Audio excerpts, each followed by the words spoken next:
ladies, it is Jess, and it is Wednesday, and our topic this week is a little bit different. We're basing it off of a show called Girl Code, and Girl Code is an MTV show where female and male comedians get together and talk about issues, and are very sarcastic, very witty. It's a very funny show, and they usually have 3 or 4 topics for each show. And so the show that we picked this week talked about first dates, getting your period, being on your period in a relationship, and the friend zone.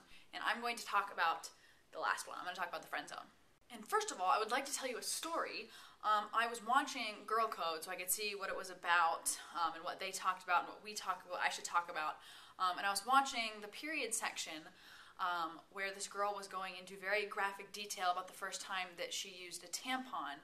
And as that was happening, words like large flow, heavy set, a lot of interesting words were being used, graphic words, and as that happened, the university president came up to me and said, "What you watching?" Because I work in his building, and I was on the front desk and very late at night, and apparently he was still there.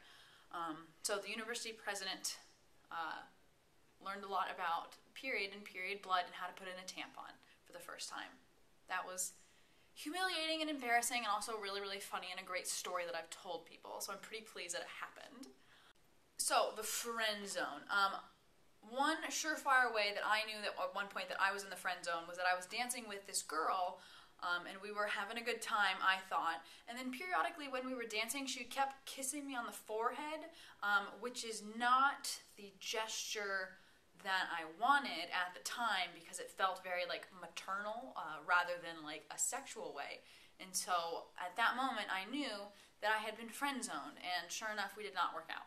So when you want something in life, you need to put out to the universe that you want it. So if I want a turkey mayo lettuce sandwich, I go to the Subway and I get my sandwich. If I want to switch my college advisor, I go to the department and I ask for the change. If I want a raise at work, I go to my boss and I request it. And in the same vein, if you want your friend to be your girlfriend or your boyfriend, you need to ask them out. Of course, they may say no. And if that's the case, then you've been friend zoned. And so the friend zone is this really awful area when you've told your friend that you like them in a sexy way and they have said nope. Or you get cues that you were in the friend zone, like the kissing of my forehead when I was dancing with that girl. Or if someone says dude or bro to you a lot, if they say you're such a good friend, if they ask you advice for prospective partners that they're looking at now, all signs that you're in the friend zone. You won't know for sure until you ask, but those are some cues.